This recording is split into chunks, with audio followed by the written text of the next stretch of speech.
last day of the MSPA conference here in Branson, and I'm in between classrooms. So, and you know, it kind of pays to be close to the refreshments. People see me, and we saw each other yesterday, and you said you'd come back, and most people don't. Yep, absolutely. Now, Marshall, you know, hey, I got to tell you, that I won't say the first, but it's one of the very few. Amen by my word. So if I tell you we're going to come back, we're going to come back. So how has the conference been? It's the last day.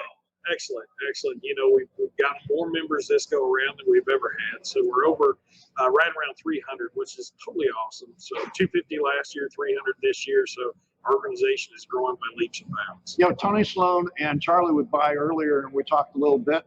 And Tony was telling me about the early days when it started, and you know, 30 vendors and 80 attendees, and here you're talking 300 attendees and 134 vendors yesterday. So just absolutely amazing. So what part do you play with the conference? So I am the outgoing president right now. So I've had a big hand in planning this event, and then throughout the year we've had a lot of trainings that go on. But my sole responsibility is kind of point people in the right direction. So, yeah.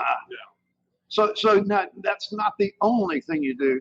Oh, that's right. So I'm with Centralia School Districts. I'm Director of Operations there. Just started there in July. So I'm starting my 22nd year in education. So I can see the light at the end of the tunnel. Okay, so give it up. Come on, tell the audience, what did you do before? Because if you're just now starting that, you did something before. Yeah, so I was my education career started with Moberly Area Community College, and I taught for them for 11 years at the community college level in computer information systems, and then took a job with Macon County R1 school districts, and I was their director of operations for 11 years. So just recently switched, same position, so I've got a little bit of everything. Kind of unique here because I've got not only maintenance, I've got technology, food service, and transportation. But maintenance is a big piece of my everyday job task at Centralia. Yeah, it is kind of interesting. We all wear a lot of different hats. You know, I was just talking with a guy from Union Schools, and he goes, "What the heck are you doing here? I thought you went to Florida." And I'm like, "Well, I started podcasting. It takes me everywhere." And the same thing for you. It's funny how that does. And I tell people, I said, you never know what's going to happen day to day because there is something going on in each one of those departments that requires some attention. So it definitely keeps you on your toes, but it also keeps you connected. And I always tell people that, you know, they call me when there's a problem. It doesn't matter what it is. So I'm the problem fixer and the problem solver, but it's a very important part of the education system. One of the things that I tell my staff every day, I said, if we don't have three groups of people, we don't have school. We don't have cooks, we don't have custodians, we don't have bus drivers, we don't have school. They are a very, very vital piece of our education system, and so many people forget about that, but I don't. I know that they are the reason that we have the day-to-day operations. You know, I have a program called Rock Stars of Cleaning, and I guarantee you, you know, if the building isn't clean, if the building isn't healthy, it's not safe. And you know, the last 2.5 years, I think the whole world understood this. Oh yes, definitely. And if anybody, you know, his job changed in a dramatic way, it was those people. Right. And I think people realize that, and made a deeper appreciation on my part. So speaking of that, what do you see in the future for them? I mean, everybody says, "Oh, pandemic's over." So, I mean, how do you think that's going to change for them now? Well, I tell my folks we're taking it to the next level. You know, it's we have to go above and beyond. There's some things that, you know, I always tell them, I wouldn't ask you to do something I wouldn't do. And so when they see me doing other things that maybe not related to that job, I think that's an important piece, you know, going above and beyond. The education piece that we offer here at MSPMA, I think, is part of that next level, getting them involved to say, yes, this is an education process. We are investing in you because we know that you are a very vital piece to this organization. Yeah, and I think this is what people don't understand about custodians, janitors, whatever you want to call us, is that, you know, and I think the pandemic did make everybody aware it's not just about cleaning the toilet and sweeping with a broom. It's a lot more technical than that. The next pandemic is coming.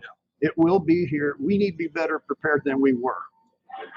And I definitely agree. And, you know, the summer courses that we offer through DESE in cooperation with them, you know, there's a cleaning 101. That cleaning 101, there's a lot of chemistry in that class. Yeah, it's not what everybody thinks it is. Yeah, and so, you know, they're learning about alkalis, they're learning about bases and their neutralization, and you step back and you go, yeah, this is what we're teaching in our chemistry classes right now. This is how we're doing, you know, measurements and ounces and being able to mix those chemicals correctly. And we're educating those people in order to provide them with the essential skills that they will need to make the decisions on the job and do it correctly. Because if you just go in and you're just saying, oh, a little bit of this, a little bit of that, it's not going to work. No. You know, when it sells for 3.2 ounces, it needs to be 3.2 ounces in, you know, a gallon or whatever. But I think by doing that, and then I actually related it back to a chemistry class and let them know what we were doing as far as our chemical solutions, and the teachers were amazed. So they kind of took that and ran with that a little bit and made kind of a life skills piece of it and put it into their curriculum, which was very cool. And I got to have my custodians go in and kind of demonstrate and show. And so it kind of made that connection between students and custodians, which is anytime I can get my folks in front of the students in a personal or teaching level, I think it's great. Yeah, and I think that's what a conference does. And we're so happy to be back in a live conference, aren't we? Oh, tremendously. Saturday night, we go down before the conference, and there's like 5,000 people. I'm like, yes, you know, it's just like they're here. And it was so nice. And we walk in, and, you know, we're not having to do social distance, and we're shaking hands, and just like we all come out of the woodwork, didn't we? And it's great. And I think people were yearning for it. They were wanting that. And I think that was a vital piece of the success this year with the number of people that we've had attend. So outgoing president, that means your job duties go away and you can relax. Well, if you know Charlie, they're not going to go away. So I think he made the statement something about a pack mule. When you get a good pack mule, you just pack them down just a little bit more with stuff, and maybe take a couple things off. So are you going to buck off some of those responsibilities now? Some of them, but I'll be still heavily vested. I do believe in this organization. I think it's headed in the right direction. I think it's providing our niche, our area of expertise, and spreading it. And I think those members coming in are taking full advantage of that. And I think that's the reason. And I believe in the organization. And if we can keep this going, it will educate and keep those people. I said this morning in the opening ceremonies, look at the person beside you. Don't reinvent the wheel. Somebody has already had this problem that you've come across. Right. Ask them, pick up the phone, call. What may take you a week to figure out could take you 30 minutes, and you've got your answer, or you've got a contact that you can call to fix that problem. You know, my presentation Monday morning, first thing, that's kind of one of the things I talked about. We're here to network. Don't be afraid to ask questions. Absolutely. You're not alone. Absolutely. But that's what so many people don't want to do, because they don't want to feel like they don't know what they're doing or something. They don't want somebody. This is the place to actually ask the question. If you look stupid, that's fine. There's somebody else who was saying, hey, thank you for asking, because I wanted to know. Absolutely. You know, there's not a day goes by I don't call my old maintenance director and say, hey, do you remember when we did this? What product did we use? You know, and he's glad to help me. And I've called some neighboring districts, and it's not so much, oh, hey, we're football rivals, we can't. That's out the window. You know, maintenance and custodian level, the facilities piece is a whole different level, and people are there to help. Now, we may be jealous of their facilities and how we get to that point. We're trying to steal those ideas. That's great. You know, use that. You know, use that as your stepping stone. And you know, like I said, if you don't have to recreate the wheel, don't do it. You know, take that, make it yours. You know, alter it a little bit and then run with it. So what do you see as? I mean, you've got a new job, more or less. You said starting here. What's going to be your challenge that you see?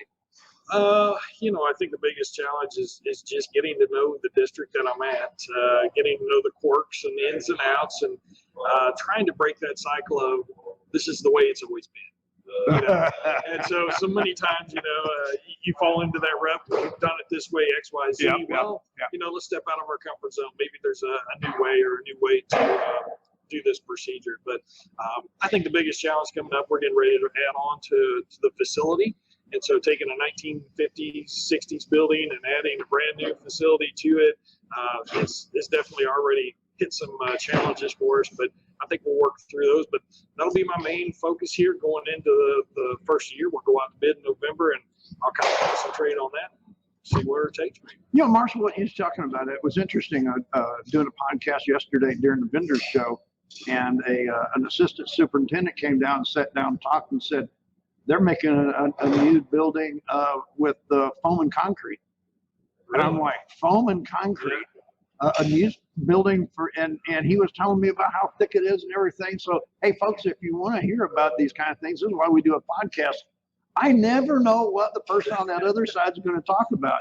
Well, I'm more traditional. I'll tell you that. I'm an old Butler Steel guy. So well, this is what he was talking about. He said, but we just went out and started looking for options and everything, and he was talking about locally sourced and doing it quicker and less expensive. And I'm like, I'm all ears. Hey, I think that's the thing that you come to a conference is to find out these things. It's not that you're going to do any one of those, right, Marshall? Right. You're just looking for options so that you can take them back and put them into the mix. Yeah, but this morning I just attended the concrete overlay. I had been looking at some asphalt parking lots that I had, and I never even thought of a concrete overlay. I'm thinking, okay, I got to either put asphalt back down or I'm going to rip it up, then I'm going to put concrete. And I go into the session there, and the civil engineer's talking about fibers and putting a 4-inch concrete overlay, and I'm like, oh, maybe I've got options to where I don't have to do all of this. So it was good that I went to that right before this podcast. So I did learn quite a bit. I picked up his card, and there's going to be a live demo on Thursday in St. Louis. I may go down to check that out. And folks, that's what a conference is about. This is why we have a podcast. This is on the MSPMA website right now. If you're looking at this right now, the conference is over. But that doesn't mean that you can't sign up for next year. That's right. So those registration forms, they'll roll out here after the first of the year. We'll update everything. We've got our scholarship golf tournament, and that's something that we've had. I think we had around 24 teams. We're going to hope to get it up to 30 teams next year. We offered about $6,000 in scholarships to students and districts that are part of MSPMA. So it gives them an opportunity for the organization to give back to those students that we're supporting. Do we have dates for next year yet? It's going to be the same time frame here. I think it's the 17th, 18th, right here in Branson for the conference. Yeah, and it's still at the same place. So same place. If it works, don't change it now. But we're always looking for bigger and better things. But our facility here is definitely housing and doing the things that we need to do. The vendor show, it's packed. We're turning people away, but we think that that is the right size for our members and the number of people that they can visit through that time period. So if they're just watching this off the YouTube channel, where do they go to find out information? You're going to go to mspma.com. And you want to give them your email, or you're out of it now? They just need to call Charlie. Yeah, right. Yeah. No, but there are several links out there, and check that out. There's also the scholarship form. So when if you got a student, and if you're part of the MSPMA, and you want to have a student that is eligible for the scholarship, go out there, fill out that information. That actually will come to me. I do believe I'm still on the scholarship committee, so we submit it to a team, and then they will pick the winners from that. But it's a great organization. Our mission statement's out there. We did some bylaw changes, and to tell you the truth, we just changed the term of the officers to 2 years instead of 1 year. So I kind of moved right out of that one there. Okay. But we'll still be heavily involved. But we've got some summer workshops coming out there, and those dates will be posted out there too. Yeah, and I also saw there's regional reps or something like that. Yeah, so each the state of Missouri is divided up into different regions. Those regional reps basically represent that area of the state, and in that they will have their own regional meetings. So you get down to like Poplar Bluff and Kennett and down in that area, those folks may not be able to come. And same token, it could be Northeast Missouri, where it's up Clark County, Lewis County, things like that. So being able to have those regional meetings, just kind of meet with those people, may not be making it clear down to here, but you still want to pass and give them along information and make contacts. I think one of the big things that we talked about at the regional meetings, we had one here on Sunday, was what are you doing for your staff? What is the retention like? Can you get staff? Can you get qualified staff? And then, how long before you give them benefits and different things? So there was a lot of different scenarios that were bouncing around the room, and you can see some people like, oh, hey, I like that idea. Or, it could be simple as every other Friday we cook for them, and those are simple things that keep your employees happy and makes them feel part of a team. And I think those are the kind of ideas at those regional meetings that they're bringing in, so you can better serve your. Okay, so you led me into something. I got to take the opportunity on this, Marshall. Go right ahead. You know, I have the Rock Stars of Cleaning program, and it is about recognizing the rock star in your organization, in your cleaning operation. And you know, we find that retention is making sure that people are recognized, and that's what that program is all about. You know, I was thinking of one last thing before I let you go. Does a blended virtual live conference ever come up in conversation now? You know, we thought about that during COVID. We actually did. And we had toyed with the idea of basically taking our sessions and putting them on for anybody to log in and take a look at. Those are things that we had taken a look at. We just didn't make that step forward. We wanted to get them back here on campus, or here, I say campus, here at the Hilton first, just to see what kind of numbers we had interest. But I think that's in the future. I actually do. So folks, hey, it's the first time for the podcast here at the conference. You never know. I might be back, and we might be doing, we'll leave that for another podcast later. Thanks, Marshall, for coming on by. Thank you.